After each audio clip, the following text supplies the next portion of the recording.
December മാസം 13 കഴിഞ്ഞാൽ നിങ്ങൾ കൊടുക്കാൻ പോകുന്നത് പാലക്കാട് നഗരസഭയുടെ ചെയർമാനാവാൻ BJP-യിൽ കൂട്ടടി പറഞ്ഞിട്ട് കൊടുക്കും. ചെയർമാനെ പ്രഖ്യാപിച്ചു കഴിഞ്ഞാൽ പിന്നെ സ്റ്റാൻഡിംഗ് കമ്മിറ്റി കൊടുക്കും. ഞങ്ങളുടെ പാർട്ടിയിൽ സ്ഥാനാർത്ഥി നിർണയത്തെ സംബന്ധിച്ച് ഞങ്ങൾ ഈ ഇരിക്കുന്ന ആർക്കും ഒരു സംശയമില്ല. ഞങ്ങളുടെ താഴെത്തട്ടുള്ള പ്രവർത്തകർക്ക് സംശയമില്ല. അതിന് എന്താണ് സിസ്റ്റം എന്ന് എല്ലാവർക്കും അറിയാം. അപ്പോൾ അതിനെ സംബന്ധിച്ച് ഞാൻ പറയേണ്ട ആവശ്യമില്ല. കൃഷ്ണകുമാർ വിചാരിച്ചാൽ ഒരാളെ സ്ഥാനാർത്ഥിയാക്കാനും ഒഴിവാക്കാനും കഴിയില്ല.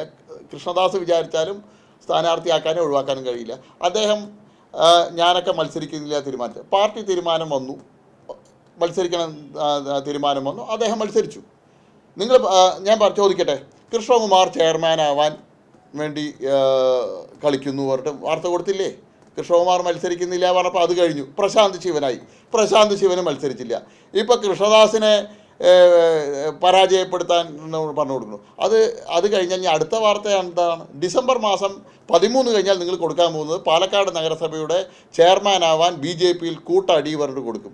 ചെയർമാനെ പ്രഖ്യാപിച്ചു കഴിഞ്ഞാൽ പിന്നെ സ്റ്റാൻഡിംഗ് കമ്മിറ്റി കൊടുക്കും. അപ്പോൾ നിരന്തരമായ വാർത്ത വരും. ഞങ്ങൾ നേരത്തെ കൃഷ്ണദാസ് പറഞ്ഞല്ലോ, ഞങ്ങൾക്ക് വളരെ സന്തോഷമുണ്ട്.